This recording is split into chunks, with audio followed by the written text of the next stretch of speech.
it is October 16th, 2015, and it is definitely time to talk about what you're talking about. Turns out most of the people in my social media streams are tired. We are so sleepy. We post about coffee and insomnia. Late night tweets at 2:30 in the morning saying, is anybody up?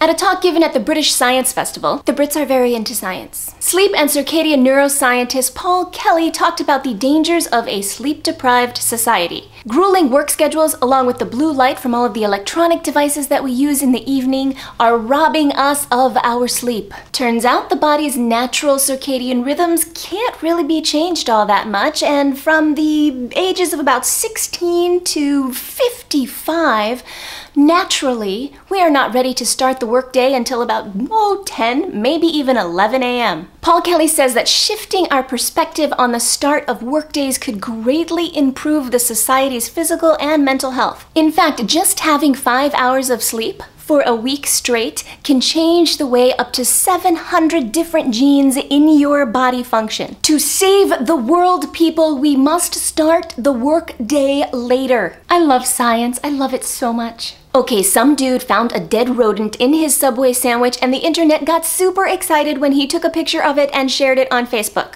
This happened at the Lincoln City restaurant in Oregon. The health department was called and it was determined that the contamination did not pose a very serious health risk, therefore they did not need to notify any of the other patrons that were there that day. So if you ate at the Subway in Lincoln City that day, they're not gonna tell you about it. I will though, you probably ate rat parts. The health department did say that the restaurant itself was indeed sanitary and that the rodent probably came in a very large bag of spinach from one of their outside vendors.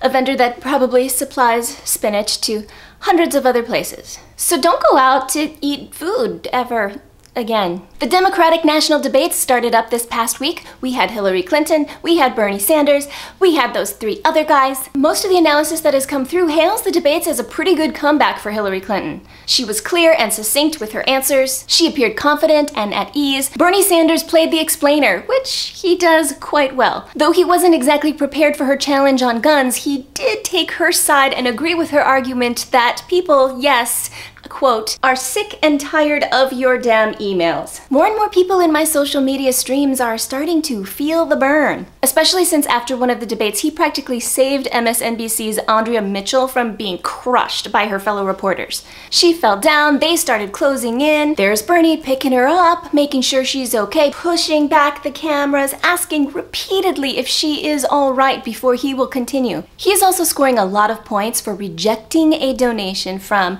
that former hedge fund guy who bought the rights to that pill that some AIDS patients take and jacking up the price from about $13.50 to $750, easily making him one of the most hated men on the planet.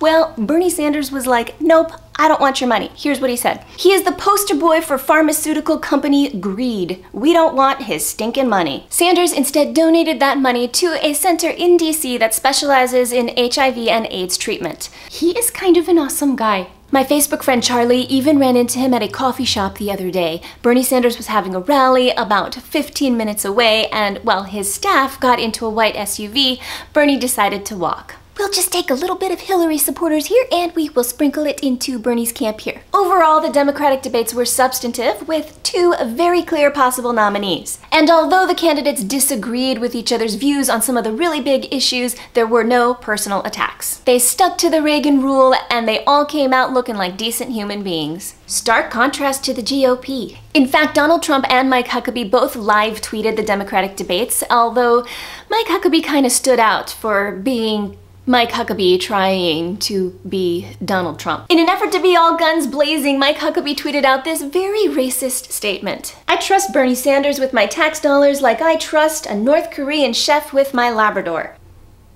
Don't you listen, girl. Moving on, let's talk about vaginas.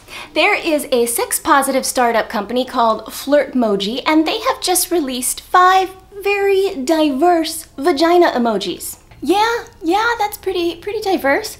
A little iffy about the blue one though, not sure what's going on there. Maybe after a dip in a really cold lake. I have no idea if this video is safe for work anymore. I do know that I'm blushing, although it's hard to tell because of the olive skin.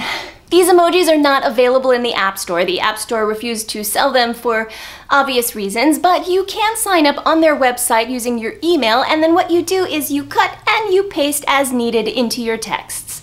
Or sexts, as the case may be. The company wanted to create a fun way to communicate intimacy and those sexy feelings, so you'll find anything from this to this.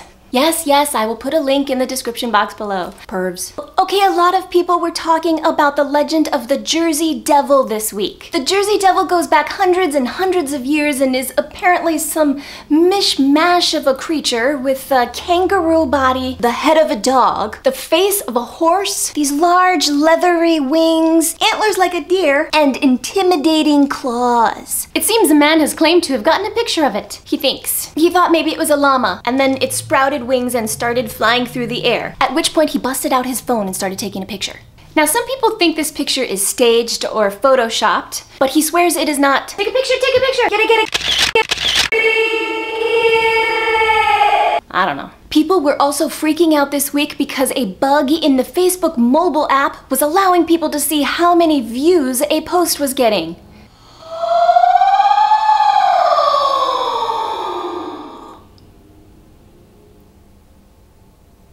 Alright guys, that's it for this week's Talking About What You're Talking About. Don't forget to subscribe, and I'll see you next time. Bye!